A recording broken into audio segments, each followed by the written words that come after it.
Hi everyone, welcome to another episode of Writes for Women.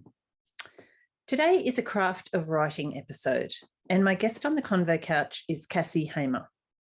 Cassie is an Australian author, a bestseller with her debut novel After the Party that came out a few years ago, followed on closely by The End of Cuthbert Close, and her recent release, The Truth About Faking It, is the book we're going to be talking about today in terms of craft. It's a multiple viewpoint novel, and I was really interested when I read it, apart from the fact that I absolutely loved it, loved the whole concept of the story, the generational aspect where there's three women from the same family dealing with a particular crisis, but also dealing with crises of their own in their own individual worlds. And I loved the way that Cassie captured the voice of each of these characters so beautifully.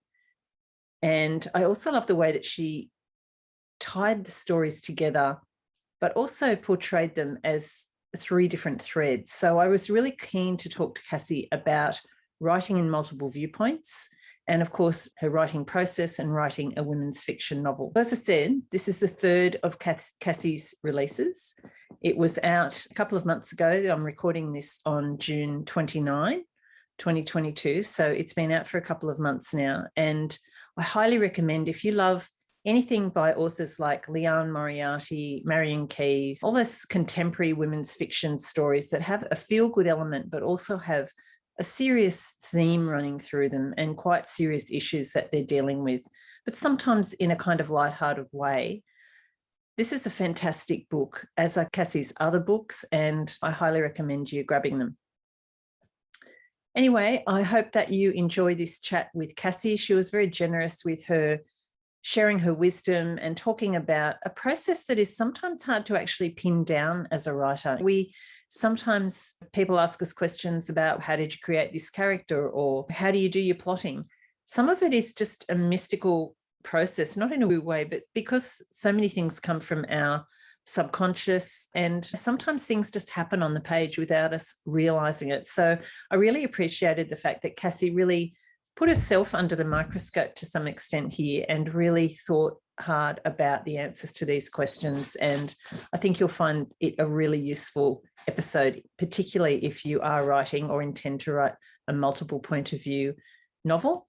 And also for anybody who loves reading and just is interested in what happens behind the scenes. So grab a cuppa, join Cassie Hamer and I on the convo couch for this craft of writing episode on writing multiple viewpoints. So, Cassie, welcome to the Rights for Women Convo Couch. Thanks, Pam. It's so lovely to be here. I'm a regular listener and it's just nice to be part of your stable. It's great to have you here and a guest host as well with your chat with Megan Albany recently. Exactly. Yeah, she was fantastic. She was so funny and I did love her book, and nice to get the chance to pick her brains about it.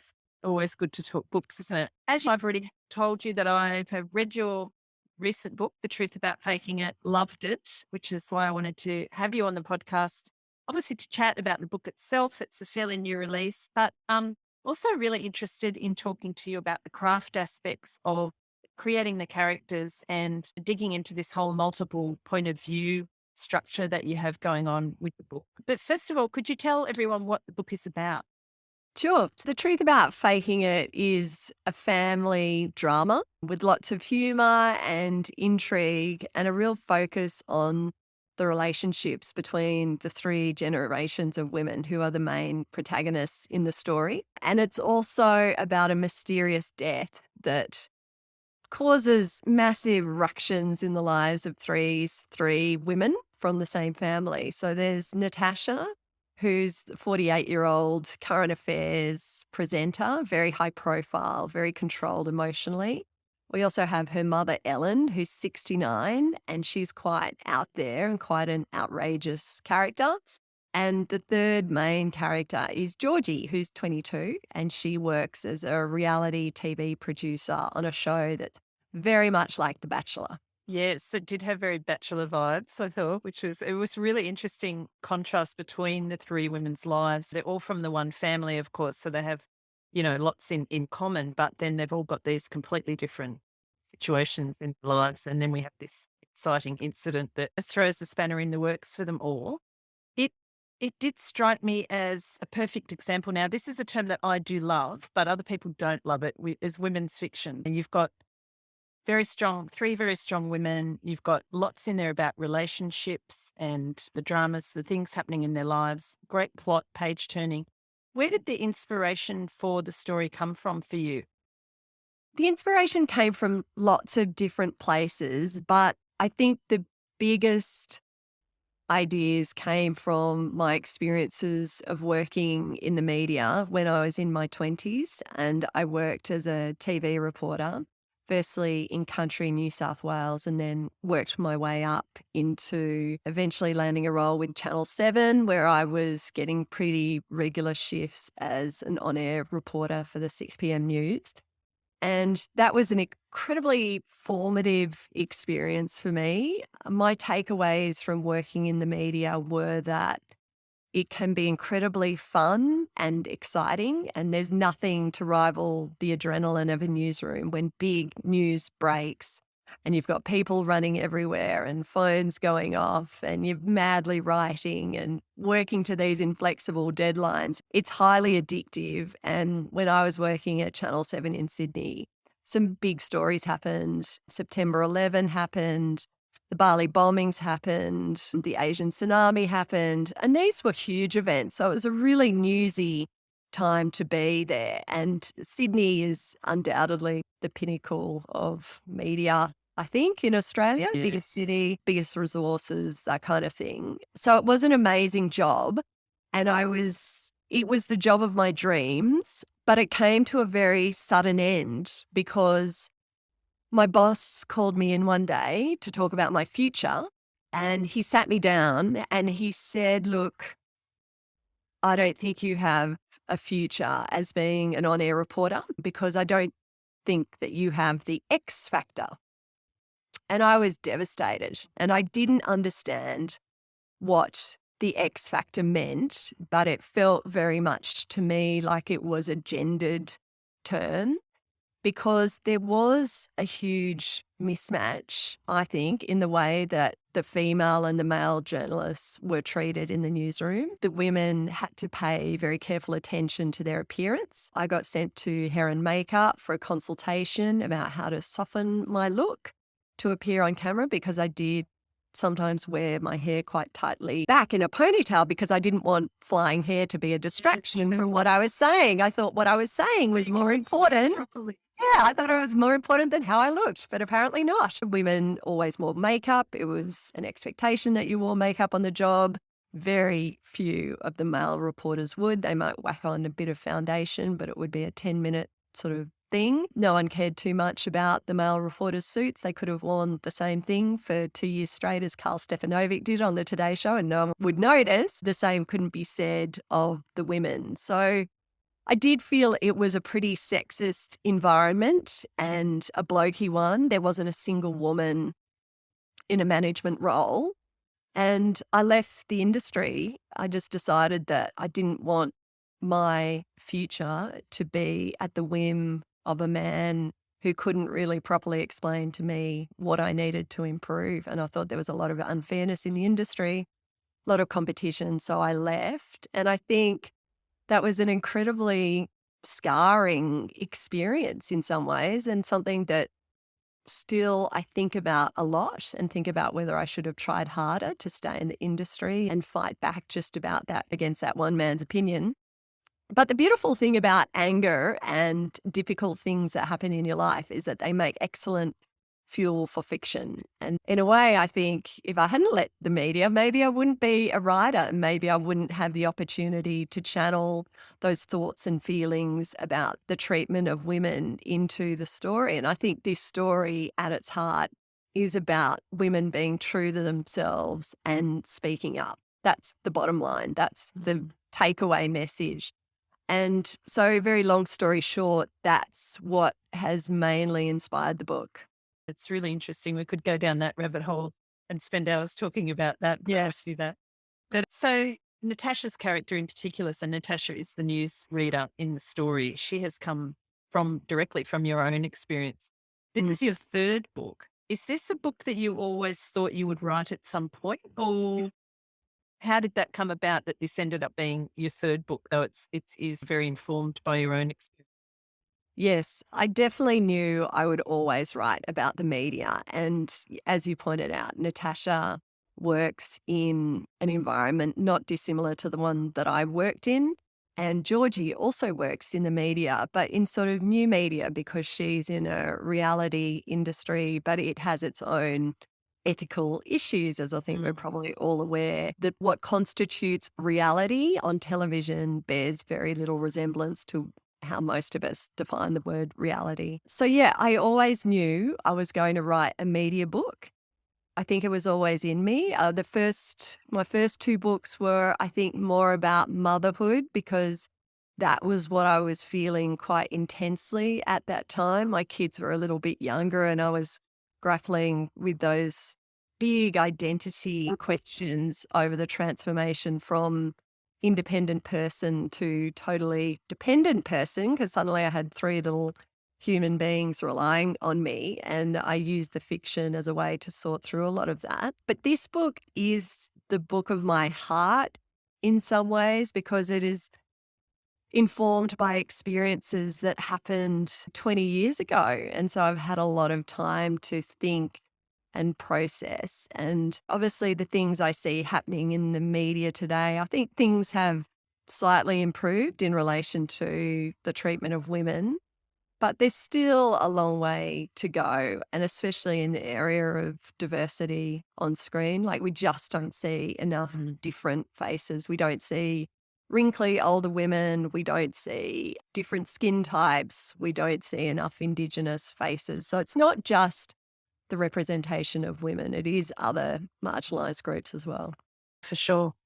So the inciting incident in this book, Cass, is the death, and it's not really a spoiler. I think it's on the back of the book and it happens very early. It's the death of Natasha's father, who is her mother, Ellen, is one of the other point of view characters. So we have Ellen, Georgie, the granddaughter, and then Natasha, who is Ellen's daughter. And David, who is Ellen's kind of ex-husband, but not officially ex yet, has a boating accident. And Ellen has police arrive at the door and tell her, I'm sorry, but he's dead. How did you decide on that inciting incident to set the story off?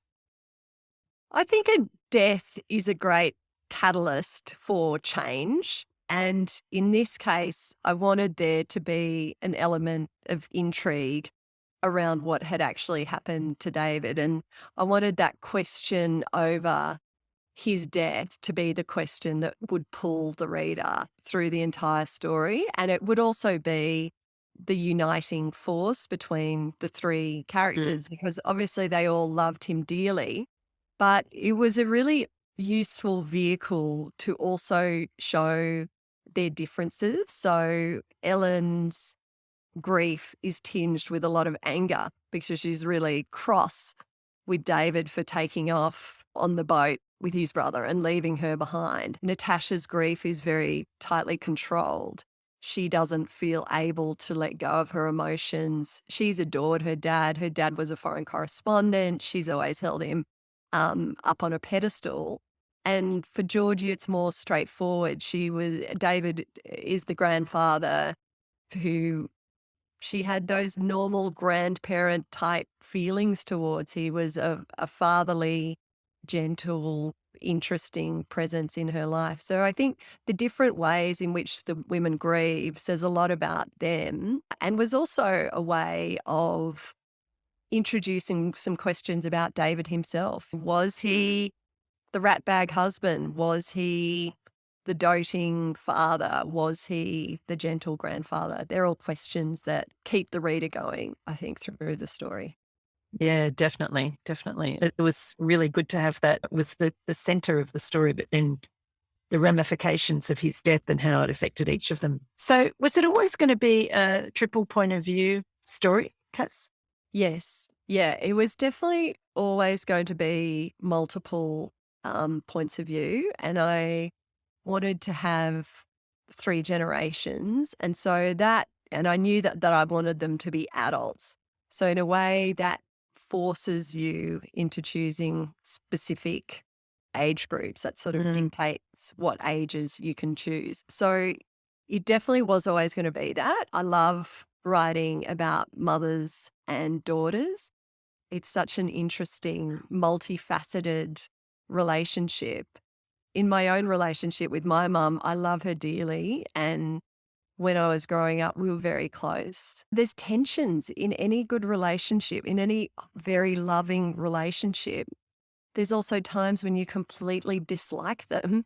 And the thing about a mother is that she's always a bit of the voice of conscience or the voice in the back of your head telling you what you should do. And sometimes that advice is useful and necessary, but most of the times it's unwelcome and unwarranted. So there's just tremendous capacity for conflict and tension in those relationships. And I think that's obviously the foundation of fiction. So let's have a quick chat about each of the three women. I loved that each of them had such a distinctive voice, and through the voice and the way they told their section of the story, even though it is third person, we just get such an insight into their characters as a result of the way that the story is written and the type of language and everything that they use. Can you walk us through how you went about developing each of the characters? Yes. Okay. There's quite a few different parts to this. So I might go through each one by one. So that might help other people who are trying to embark on a similar type of thing. So I think the starting point with multiple point of view is just to decide why you're doing it. Is it just in service of the plot because you want to reveal certain bits of information at certain times? Or is it because you want to canvas different issues? Because there's no doubt that having multiple voices gives you scope to explore a much broader range of societal issues, and especially with choosing characters of different ages. So that was definitely underpinning my decision. I did want to explore things like the invisibility of aging, which is done through Ellen.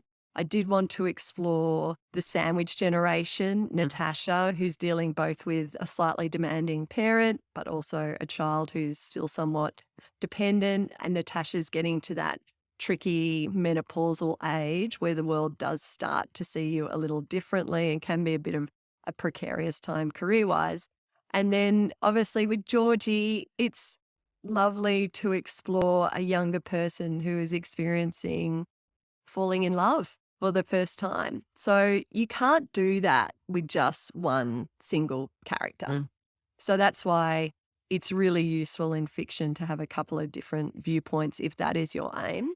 The next thing I think you have to think about is how are you going to structure the book? So is it going to be alternating points of view evenly? So go from character A to character B to character C, then back to character A, B, and C? Are you going to focus in a little more on one character and not so much of the other two? And the decision that I made was that I would devote each chapter to one point of view. So I think it would be a mistake to do what we call head hopping in chapters. So I was very conscious that with each chapter, you would only hear from one character, and the next chapter would be from a different character. And what was really important, I think, was to signal to the reader which character they were going to be hearing from. So in that first paragraph, I try to signal very clearly whose head we're in.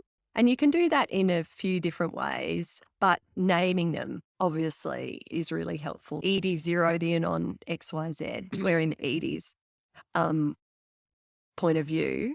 The thing with structure is that you then need to carry it through the whole book and be quite consistent. So you can't have you can't have alternating points of view throughout the book, and then suddenly towards the end you just decide to devote 5 chapters to one character. That's definitely something to think about. It also affects timing.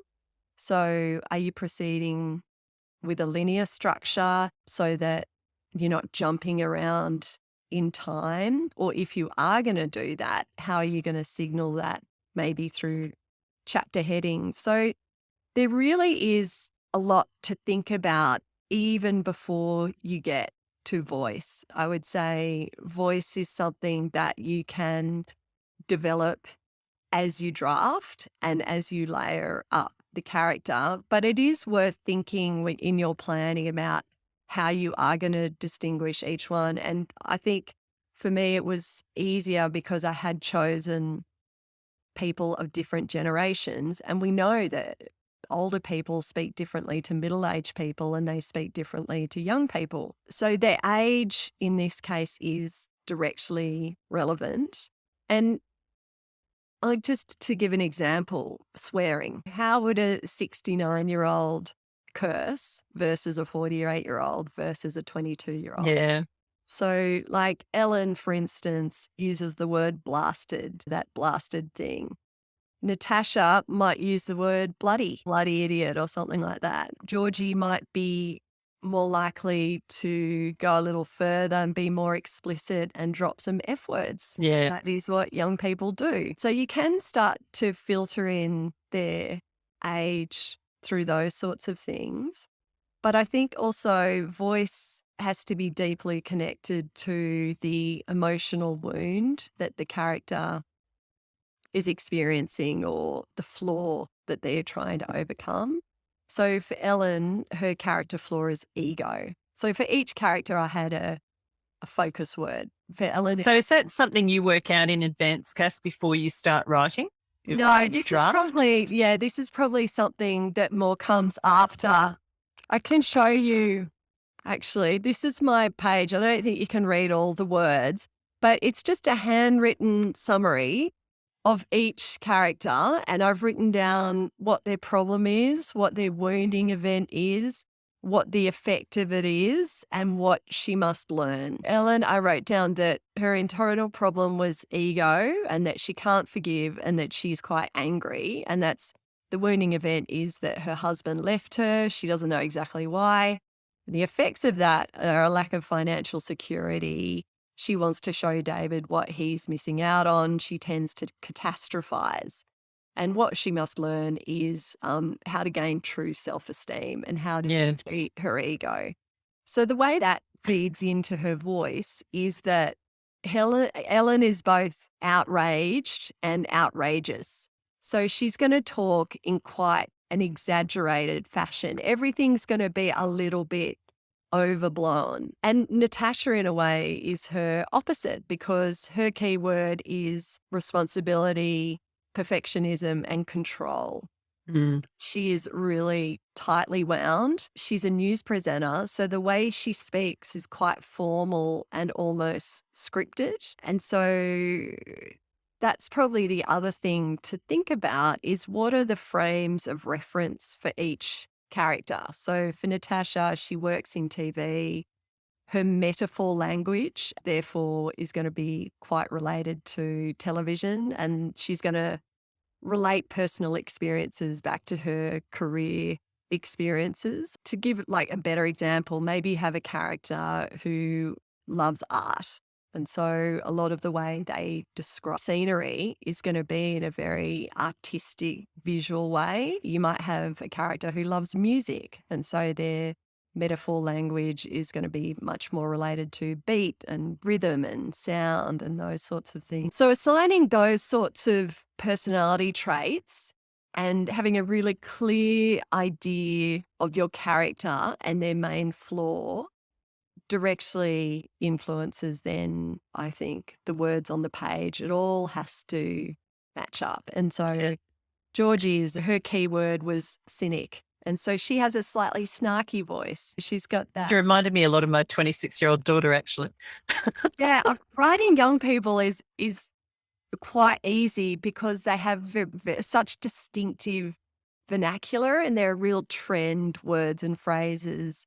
Using the word random. Kids use the word random all the time. It's like this, it's like that, it's like something else. Even a really popular phrase at the moment is to describe something as having a vibe or having big energy, big something energy. Right. So I think I do listen to a lot of podcasts and try to listen to a range of age groups, and it's quite easy to. That's a great idea, actually, isn't it? To listen to different voices and then to be picking up all those different distinctive speech patterns. Yeah. Definitely. Even with the character of Natasha, in my mind was the newsreader Georgie Gardner, who I don't Yeah. think everyone across Australia would know her, but I think it does help to have in your mind a public figure, a frame of reference, like not always, but for me, that is really helpful. And with Ellen, I envisaged like a Patsy character from Absolutely Fabulous. And I love Patsy. Oh, she's just she's so outrageous. And I dialed that down just a little bit because Patsy is quite out there. And I did want Ellen to still be believable, Yeah. understandable and relatable. Yeah, but I do think there is that old adage that a character is 1/3 you, the author, 1/3 someone, and 1/3 your imagination. And I generally think that's true. Yeah. Yeah. And so you sound like you're someone who is a bit of a cross between a plotter and a pants. Yeah. Be right? Yes, I do have some key events worked out, and I did know what the ending of this book was going to be, but it did go through some pretty substantial changes, and I was getting a bit confused. So, what I did was I made this really long document over 3 pages. And what this is that it's a beat sheet. Okay. It's a beat sheet for each individual character. So the top line is Ellen, then there's Natasha, and then there's Georgie. Because when you're writing multiple points of view, you do have to have 3 complete character arcs, or each character has a complete character arc. So this one, I took the beats from that book, Save the Cat. Okay. And it's quite prescriptive. It has the first beat is the opening image and the theme stated. The second beat is the catalyst. The third beat is the debate. Then you break into Act 2 and the B story. So it's quite detailed. Yeah. Because I was getting a little bit lost and a bit stuck in the weeds and wanted to make sure that the story was working, I did find that writing it out in a grid just helped me to check off whether I was hitting the story beats. Yeah. Yeah. I do recommend it if you're having a bit of trouble trying to figure out where the story may. Did you do that before you started writing, or was that maybe after your first draft? How did that work? Again, that was after the first draft. I find it very hard to do detailed outlines before I write because I do discover so much about the character on the page. And so it's just almost impossible for me to forecast what I'm going to discover. So I think the general narrative arc was there from the beginning, but you just need so much more than that to bring it to a polished standard. You have to drill so much further down than just having that general idea. So in a way, I think the debate over plotters and pants is almost not irrelevant, but it doesn't really matter what you do because at some point, even if you planned it all out, you are going to have to go back after your first draft and check out where it's working and where it's not working. And maybe you do that before you write. Maybe you do it after you write.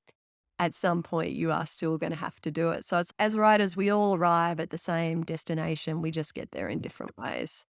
Yeah, for sure. Totally agree. So when you're writing your multiple points of view, were you writing, like I know some writers take one character, for example, and write their story all the way through, do the second one, then go back and interweave them? Or are you someone who does a scene from one character, a scene from the next character? How did that work for you?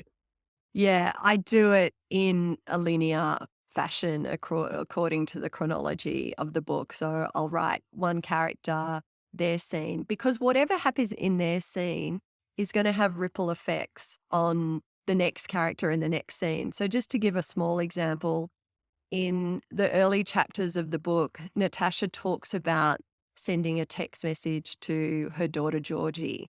And the way I begin the next scene from Georgie's point of view is her referring back to that text message. So even though they're separate characters, you always want to have echoes of what has happened in the previous action. Otherwise, I think it can lack a bit of coherence. So you're going to have scenes where all three characters aren't together. You're probably going to have a lot of those sorts of scenes, but they still need to be harking back to whatever action has happened in previous scenes. So for that reason, I find it easier to switch between points of view as I'm writing. And also, occasionally there are some days where I'm just not feeling a particular scene and I might jump ahead to one I really want to write, but I would never sit down for 3 weeks and just write one character, because I think what one character does just has so much bearing on what the other characters do. And so when you're alternating scenes like that, do you ever have difficulty going, okay, I'm in Ellen's head, I'm seeing everything from her point of view, using her language. Now I've got to switch to Natasha or Georgie. Did you ever have any issues with that, or did you have any techniques for how to do that switch? So I generally would work on one chapter per day. And so I have that sort of physical time separation. Okay, today I'm working on a chapter from Ellen's point of view. If I don't quite get it finished, then obviously I will continue that to the second day. But I generally try to demarcate and at least have a night away, have that time overnight to then get into a different character's head. And I usually go for a walk in the morning before I sit down to write. And often I will pre-plan the scene for the day and try and get myself into the head of the character in that way. Sometimes I write down some notes before I write a chapter. I do some handwritten notes about what the character's goal for that scene is, what the conflict might be, and how the scene might end. So I do a little bit of pre-planning of scene and chapter writing to get myself into that mood. And maybe if I'm in Georgie's head and I'm writing about some producer tactics used on her reality show, I might have listened to a podcast from a contestant on a reality show just to, I use podcasts a lot to get me in the mood for something. And I use writing podcasts a lot like yours to inspire me to write and to reassure me that other writers face the same challenges that I do, but sometimes I'll use the podcast to directly influence the material or the character I'm writing. That's a great idea. I love that. What about, you mentioned your grid and the beat sheet and everything. Is that how you keep track of the timeline? Because timelines are something that's always a headache for me. Yeah. Start writing and then think, oh, I'll go back and fix this later. But of course, when you got the whole manuscript and you've got to then try and work that timeline out, it can be an absolute nightmare, can't it? Nightmare. So timelines are really hard. And I think I did try with this manuscript to get it right from the start. But a manuscript takes many drafts. And one of those drafts, so with each draft, you might look at a slightly different thing. And there's no doubt that one particular draft, I think, has to be just a timeline read. And what I do, it's pretty basic, but I just write out every single chapter from 1 to 60. And I literally write the date and the time that scene is taking place. And therefore I can see, oh yeah, Georgie had that scene a week ago. So the next scene, we've got Natasha a week forward. And what season are we now in? Because a book might unfold over the course of several months. So you want to reflect how the weather is changing, for example. So yeah, timelines are a nightmare, but that's the process I use to deal with that. Yeah, I know in my last manuscript, I just got to the point where I thought I actually went through and wrote at the top of each chapter what day it was, of the week. I went back and, took all that out later. But to actually have it on the page in the chapter was really helpful. I think it's essential. It's funny because as a reader, those things don't matter to me at all. I rarely take notice of what day of the week it is or anything. But apparently there are readers out there who are excellent at following timelines to the letter. And therefore it's something, sadly, that I have to actually bother to get right. Fair enough. We're all So you different. don't get that email going, hang on, he did that last week, not 3 weeks ago, Exactly. whatever. I Yeah. know. It sort of blows my mind how closely certain readers read a text. And sometimes it makes me feel a bit inferior because I don't read as closely for that, or I'm not reading for that. But there are readers out there who do, and we have to cater for them too. That's right. Keeps us on our toes. Yeah. What about the issue of backstory, Cass? How do you handle that? Because I know there are certain parts of the story for each character where there are snippets of backstory filtered through. Some of them are longer, some of them are shorter. And backstory can be quite an issue for some of us. Mm. So how do you handle that whole concept? I think about some of the advice from writing teachers that I've been given. I attended a workshop a few years ago from Natasha Lester, who was very firm that there should be no backstory in the first few chapters of a book because it takes readers out of that dreamlike status. So I really do try as much as possible to avoid any backstory in those early moments because you just want to pull the reader into what's happening there and now. Another fantastic writing teacher, Tony Jordan, said that the way to use backstory is as a pacing mechanism. And at the time, I didn't quite understand what she meant, but now I can see that sometimes we get to the saggy middle, and that can be a time to start fleshing out your characters and giving them more depth and more layers. And the first act should be, snappy and fast. But at some point, that can become a little relentless for the reader. So you might actually want to slow things down. Otherwise, you're going to have your plot done in 50,000 words, but you want to deliver the reader 100,000 words. So introducing it towards the later second act, I think is probably the spot to start bringing it in. And in this book in particular, I wanted it not to be, especially Natasha's backstory, I didn't want it all to be dumped at once because I wanted the reader to still be asking questions about exactly what had happened to her in her earlier life. So I think the third tip with backstory is that if you want to have that as a source of tension and intrigue is to drip feed it. And so you'll give the reader a little bit of the backstory, and then in the next reference, you'll flesh that out a little bit more and give them a little more insight and context and detail about what happened. And then eventually you'll do the full reveal to the end of the book so that the reader has the full context of where the character's coming from and their motivations. And that's the payoff, I think, for the reader. Yeah. And it is that thing that as the further we get into the story, the more we're getting to know the character. So it feels natural that we then find out more about their past, doesn't it? Yes. I think you want the reader to care first.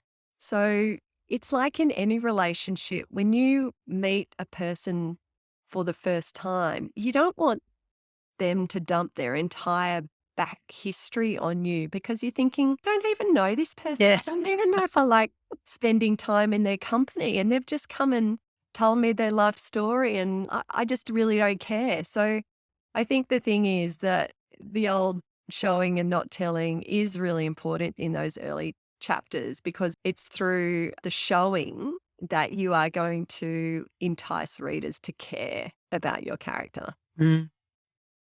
On that whole showing and telling thing, Cass, how do you work out the balance between you are in quite a deep point of view with your writing with these characters. When we're in Ellen's chapter, we're really inhabiting her head, her skin, all that sort of stuff. But of course, we need to have also that outside narrator telling, in a sense, what happens to keep moving the plot forward.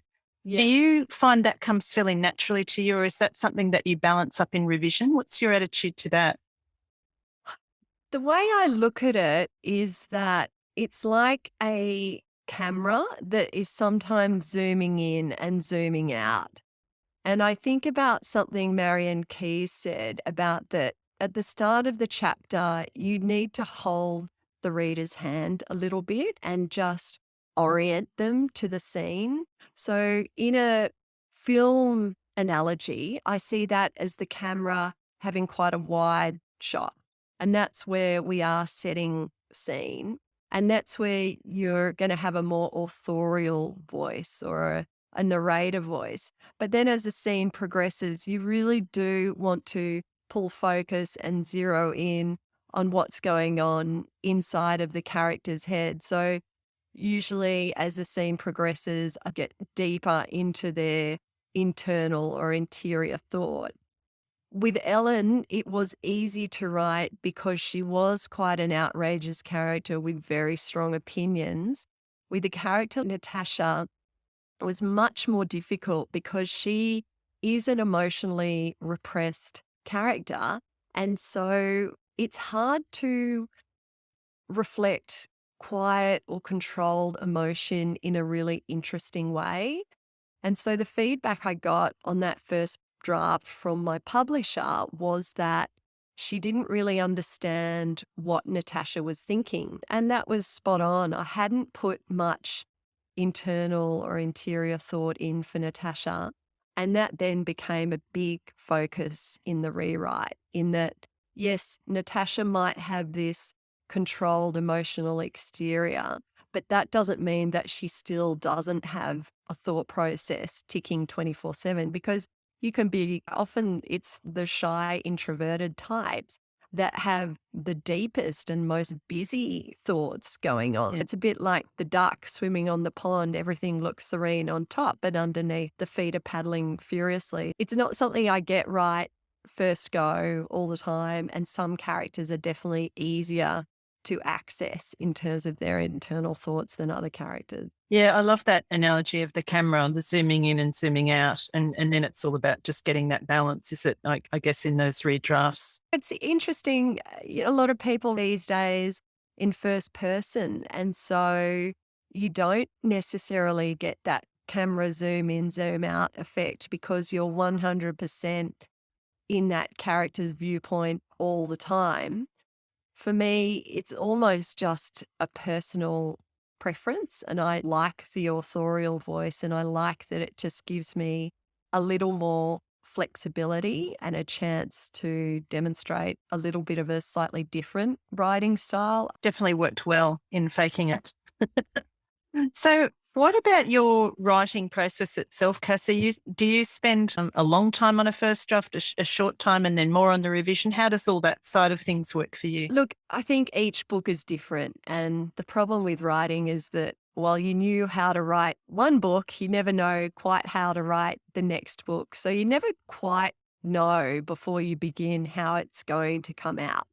But a standard writing day for me is that I sit down between school hours, and in first draft mode, I would try to get to 1,500 to 2,000 words. I find around 1,700 words I really start to. It's funny, isn't it? Because I'm exactly the same. I'll have this great idea in my head. I'm going to write 2,000 words plus, and I'll get almost to the 1,700 and think, oh, I just can't do any more. Yeah.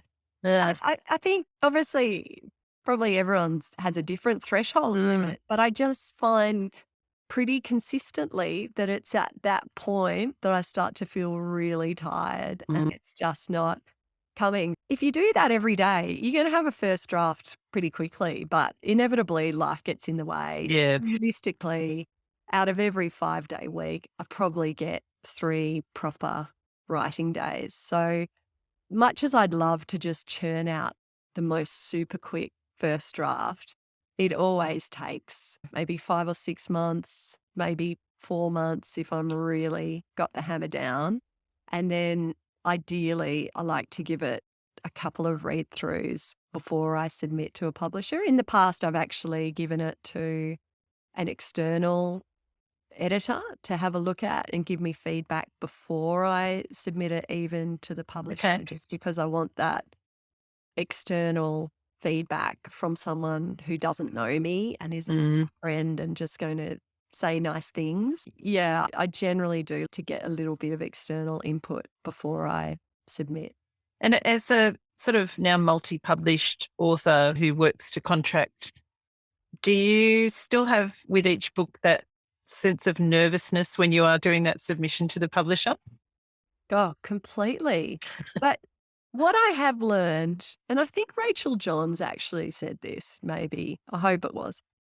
I think she said something like that every book is fixable because there is this idea that, oh God, what if I submit a book that's beyond repair? And that deep in your gut is the big fear, I suppose, that the publisher just comes back and says, just not publishable, nothing we can do.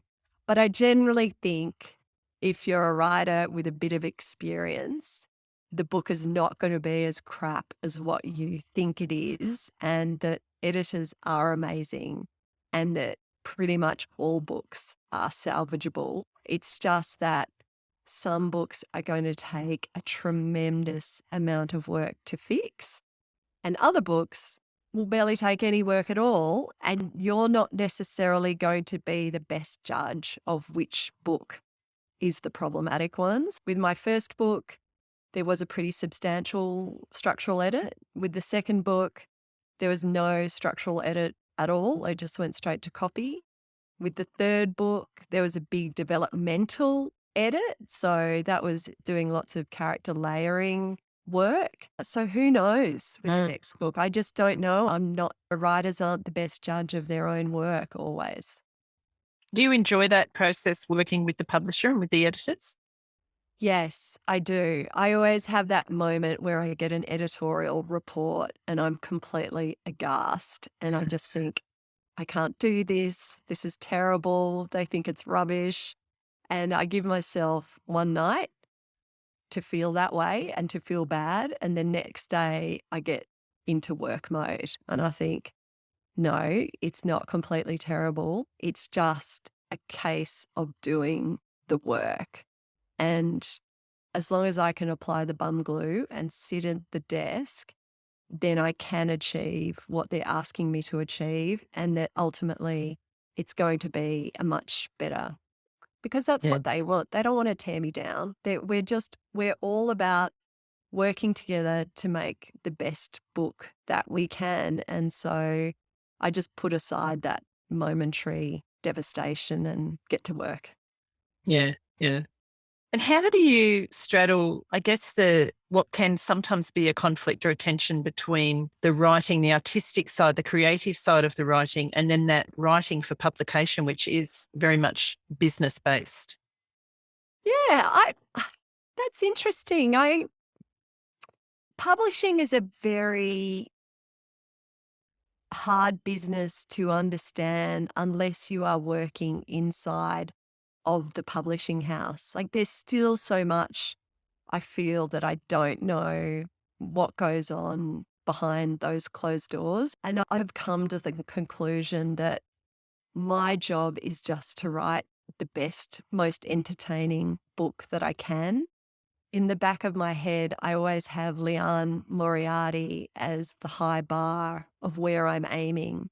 And she's incredibly commercially successful. So if I can replicate in some way the way she delivers entertainment, the way she delivers character, the way she delivers plot, then possibly I'm going to attract some kind of audience, because clearly that fiction has a market. If I was being really savvy about it, I would write crime fiction, because that is what sells really well, and you have access then to a male audience, which with women's fiction, sadly, I feel sorry for men. They don't read it, and that's their problem. That's right. Us. I don't feel sad about it. I just feel sorry for them that they don't get access to all this wonderful fiction. But yeah, if I was a really savvy and just writing to market, I would move into crime fiction. But at the end of the day, I think all of us have a unique and natural writing voice.